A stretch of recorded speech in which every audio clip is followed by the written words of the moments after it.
Se você for fazer um dashboard, uma base de dados mais correta, use cada linha sendo um lançamento.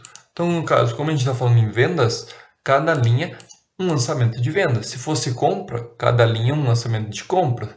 Se fosse um dashboard financeiro, cada linha um lançamento de receita, um lançamento de custo. Se fosse de transporte, cada linha um lançamento de transporte. Então, depende muito do dashboard que você vai utilizar. Então, uma vez feita aí nossa base de dados com os pais e os filhos, a gente tem que transformar a nossa base de dados em tabela. E a gente tem que informar para o Excel que isso aqui é uma tabela. Então, até o momento a gente criou uma base de dados simples e a gente não informou para o Excel que ela é uma tabela. Como é que a gente faz isso então? Clique em qualquer local da nossa base de dados, vai vir aqui em cima em inserir, tabela, e ele já vai pegar o intervalo automaticamente. Minha tabela tem cabeçalhos? Tem, que é meus itens pais, e dá OK. Então, super simples. Nossa base de dados foi criada como uma tabela. Como é que eu sei que ele é uma tabela? Se eu clicar fora do meu intervalo, clicar sobre o meu intervalo, aqui em cima vai aparecer ferramentas de tabela. Ou seja, clicou fora, clicou em cima, ferramentas de tabela. Então, se tiver escrito ferramentas de tabela, você sabe que realmente o nosso intervalo está como uma tabela. E aqui você tem como mudar algumas as cores da nossa tabela, tem como colocar novo, você criar realmente um estilo para a tua tabela, ou seja, você definir as cores dela, mas eu vou selecionar uma aqui. O que é o legal da tabela já de início?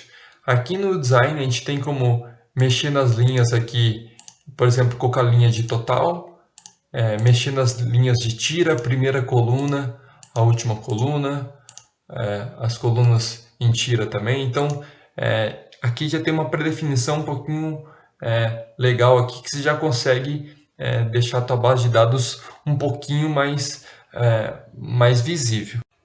Então, uma vez criada a nossa base de dados e formatado como tabela, é possível já a gente fazer uma coisa bem legal dentro da nossa tabela. Então, clicou em cima da nossa tabela, em Design, a gente tem como vir aqui inserir segmentação de dados.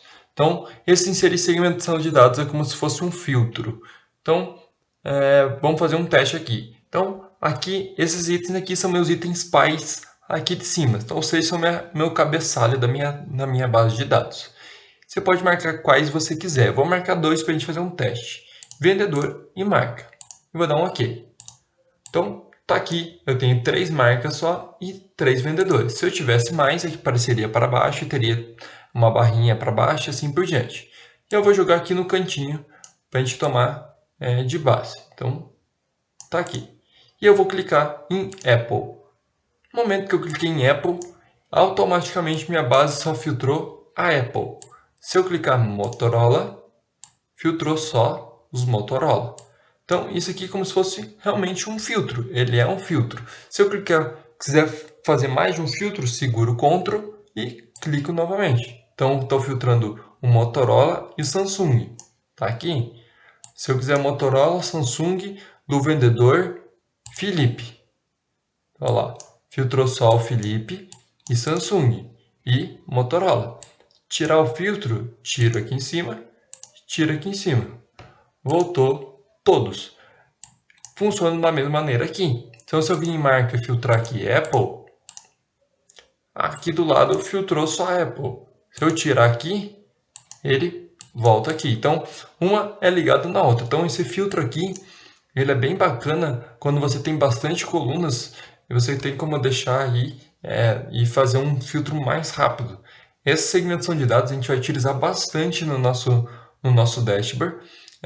Isso é só um artifício para vocês verem como a tabela vai ser importante para a nossa base de dados e como ele facilita aí no dia a dia na hora de você ter uma base de dados com bastante informações.